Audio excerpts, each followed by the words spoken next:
Assalamualaikum warahmatullahi wabarakatuh. Perkenalkan, nama saya Ivan Alfayed dengan NPM 2170201052, Program Studi Ilmu Komunikasi, Fakultas Ilmu Sosial dan Ilmu Politik, mata kuliah Public Speaking kelas 1A.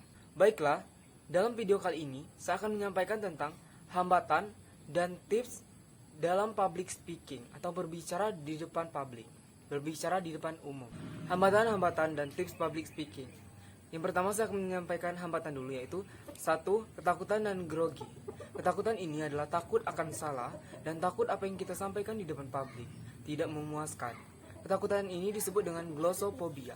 Rasa takut salah itu mengakibatkan bagian di otak dan tekanan darah kita naik, sehingga membuat kita berkeringat serta cemas dan mengakibatkan sakit perut. Pada saat ingin berbicara di depan umum, kita menjadi sakit perut kan kadang biasanya. Nah, yang kedua yaitu tidak percaya diri atau malu. Memang tidak percaya diri itu sering dialami banyak orang. Saya sendiri pernah tidak percaya diri orangnya sebenarnya.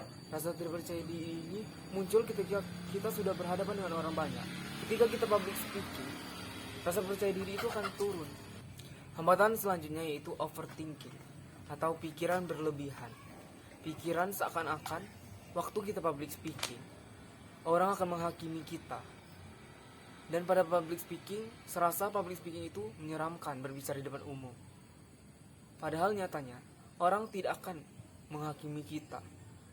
Bahkan orang pun ada urusan sendiri, tidak mungkin dia menjelek-jelekan kita. Jadi tetaplah berpikiran positif, jangan terlalu overthinking. Hambatan yang terakhir yaitu tidak menguasai materi. Tidak menguasai materi ini memang sering terjadi. Kurang menguasai materi ini mengakibatkan kita berbicara terbata-bata. Baiklah, selanjutnya saya akan menyampaikan tips-tips public speaking, berbicara di depan publik. Tips yang pertama yaitu adanya latihan dan persiapan. Latihan memang sangat penting pada saat public speaking. Pada saat kita ingin berbicara di depan umum, kita harus melakukan latihan terlebih dahulu. Latihan ini bisa dilakukan jauh-jauh hari atau sebelum kita untuk tampil. Nah, latihan ini bisa dimanapun, kapanpun. Nah, bisa juga kita latihan di depan kaca.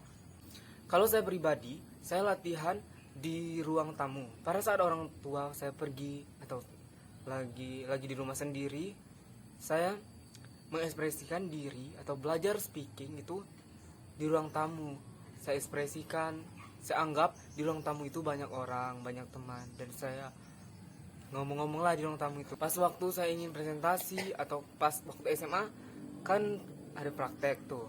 Nah, saya latihan terlebih dahulu sebelum praktek tersebut. Praktek SMA itu pidato, yang berbicara di depan umum kan, berbicara di depan orang banyak.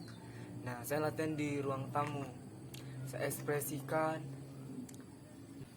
dan saya juga menguasai materi waktu saya pidato praktek bahasa Indonesia. Alhamdulillah hasilnya lumayan karena saya sudah mengenali audiens saya, pendengar saya. Nah, maka dari itu kita juga harus mengenali audiensnya.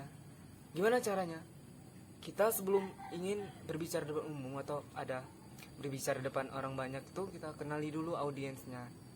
Kita tahu audiensnya gimana. Tips selanjutnya yaitu ketenangan dan rileks. Pada saat kita berbicara di depan umum, ketenangan itu sangat penting dan rileks. Jika kita berbicara di depan umum itu, kita harus tenang, rileks, santai. Dan mata kita juga harus fokus ke audiens. Nah, audiensnya tuh fokusnya itu bisa ganti-ganti. Jangan ke satu audiens. Bahkan kita kalau bisa kita lihati satu-satu pas lagi berbicara tuh kita fokus mata itu. Dan tenang. Tenang itu memang sangat penting. Jika kita tidak tenang, jadi materi kita yang ada udah ada di otak kita itu langsung buyar. Baiklah, tips selanjutnya itu gestur. Pada saat kita berbicara di depan publik itu, kita tidak kaku. Jadi kita mempunyai gestur. Gestur itu harus sesuai. Gesturnya tuh tidak terlalu berlebihan, sesuai apa yang kita sampaikan.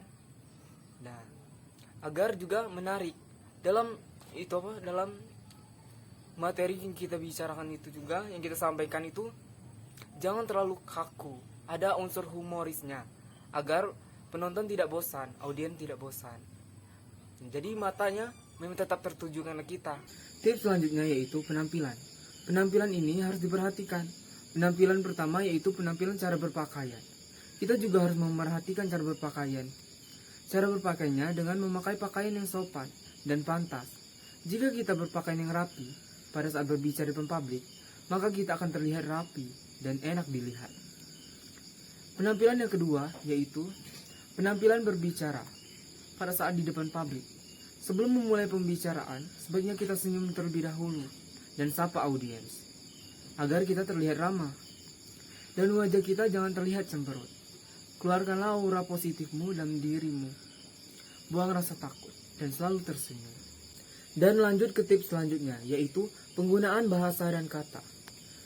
Pada saat berbicara di depan publik, kita harus menggunakan bahasa yang mudah dan dipahami, dan kata yang sopan. Jangan mengandung sara. Bahasa yang digunakan yaitu bahasa Indonesia dengan baik dan benar. Dan pada saat kita menyampaikan materi, kita juga harus mencairkan suasana. Jangan terlalu larut dalam keseriusan. Berikan unsur humornya agar orang yang mendengarkan kita tidak jenuh. Dan jangan lupa untuk berinteraksi kepada audiens, agar pembicara dan audiens berkomunikasi. Karena di dalam public speaking tidak hanya seseorang yang berbicara saja, melainkan juga berinteraksi, saling memberikan respon. Tips terakhir yaitu optimis. Optimis akan hasil. Jika ada terjadi sesuatu yang tidak mengenakan, kita harus bisa mengoptimalisasikan kejadian tersebut. Dan jika terjadinya kegagalan yang lumayan besar, atau misal kita lomba debat atau lomba pidato, nah jika kita mengalami kegagalan, maka jangan bersedih, melainkan harus bangkit karena setiap perjalanan pasti ada kegagalan. Tetapi kegagalan juga menjadi batu loncatan menuju ke jalan yang lebih baik lagi. Jadi intinya tetaplah bersemangat dan jangan mudah menyerah. Seperti yang saya katakan tadi, tetaplah latihan karena waktumu masih panjang, karena waktu kita masih panjang. Tetaplah latihan setiap hari, berbicara itu di mana saja. Bahkan kita berinteraksi pada teman itu merupakan belajar juga. Baiklah, mungkin itu saja yang dapat saya sampaikan tentang hambatan-hambatan dan tips dalam public speaking. Jika terdapat kesalahan dalam bertutur kata, saya minta maaf. Kepada Allah saya mohon ampun. Dan atas perhatiannya saya ucapkan terima kasih. Wassalamualaikum warahmatullahi wabarakatuh.